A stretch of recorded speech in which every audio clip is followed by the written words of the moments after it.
الصلاۃ، وہ نماز کو قائم کرتے ہیں، وآت الزکاۃ، اور زکات ادا کرتے ہیں، والموفون بعہدہم اذا عاہدوا، اور جب وہ لوگوں سے وعدہ کرتے ہیں تو اپنے وعدوں کو پورا کرتے ہیں، والصابرین فی البأساء والضراء وحین البأس۔ حضرات پھر یہ ساری خوش نصیبیاں کس کے حصے میں آئیں گی؟ سورہ حامیم السجدہ کی وہی آیت جو میں نے اپنے خطبہ میں تلاوت کی کہ یہ سب کچھ اس کے حصے میں آئے گا جو صبر کرنے والا ہوگا۔ جس کے پاس صبر نہیں ہے وہ ایمان سے خالی ہے۔ فرمایا کہ والصابرین فی البأساء، جب اس کو تکلیف پہنچتی ہے تو یہ واویلا نہیں کرتا بلکہ وہ صبر کرتا، اللہ کی طرف سے آنے والی مصیبت پر وہ صبر کرتا ہے۔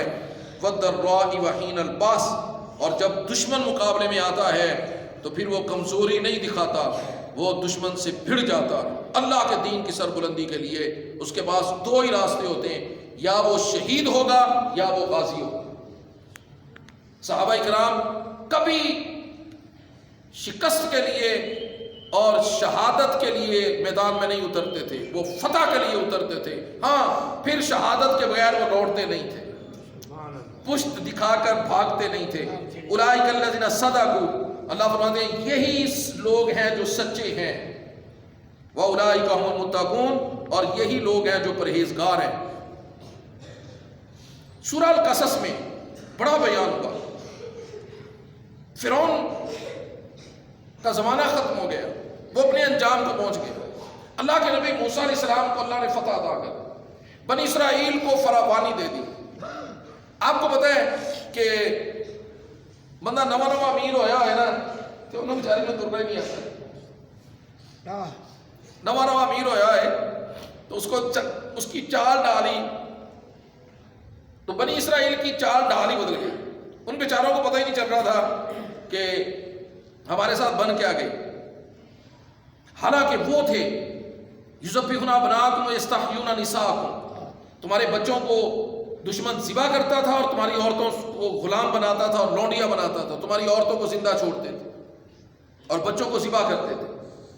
اب سوچئے ذرا، پھر اللہ نے دشمن پر فتح دی، دشمن کو ہلاک کیا، پھر مال کی فراوانی دی، اللہ نے ساری نعمتیں عطا کی۔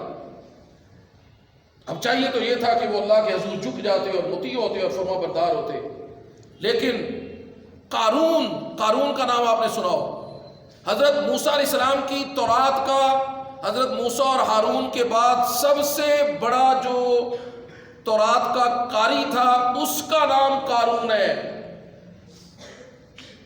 قارون کسی ایسے آدمی کا نام نہیں ہے جو جاہل ہو، قارون تورات کا سب سے بڑا قاری تھا، اور اس کے علم کی وجہ سے لوگوں نے اس کو اپنے سر پر بٹھایا۔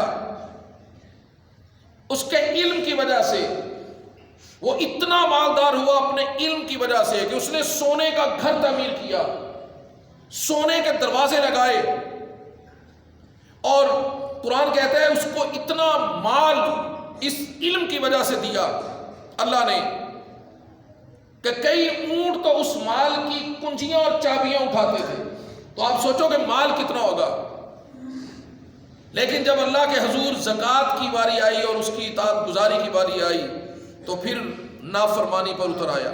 قرآن اس کا بیان کرتا ہے، سورہ القصص آیت نمبر 79، فخرج علی قومہ فی زینتہ، تو قارون ایک دفعہ اپنے محلے میں سج دھج کر نکلا پوری آب و تابی کے ساتھ۔ قال الذین یریدون الحیاۃ الدنیا، اور وہ لوگ جو دنیا کی زندگی کے خواہش مند تھے، جو کسی کا بڑا گھر دیکھتے ہیں، کسی کی بڑی گاڑی دیکھتے ہیں اور کسی کی لگژری لائف سٹائل کو دیکھتے ہیں تو بس دل وہیں گر جاتا ہے۔ قال الذین یریدون الحیاۃ الدنیا، حالانکہ یہ زکوٰۃ کا منحرف تھا، اب خدا رسول کا دشمن ہو چکا تھا، اب خدا رسول کی بارگاہ میں مردود ہو چکا تھا۔ حضرت موسیٰ علیہ السلام کا سب سے بڑا مخالف اور سب سے بڑا دشمن بن چکا تھا، اور موسیٰ علیہ السلام نے اعلان بھی کر دیا تھا کہ جو میرا ہے وہ قارون کی طرف نہیں کھڑا ہوگا، اور جو قارون کے ساتھ کھڑا ہوگا وہ میرا نہیں ہے۔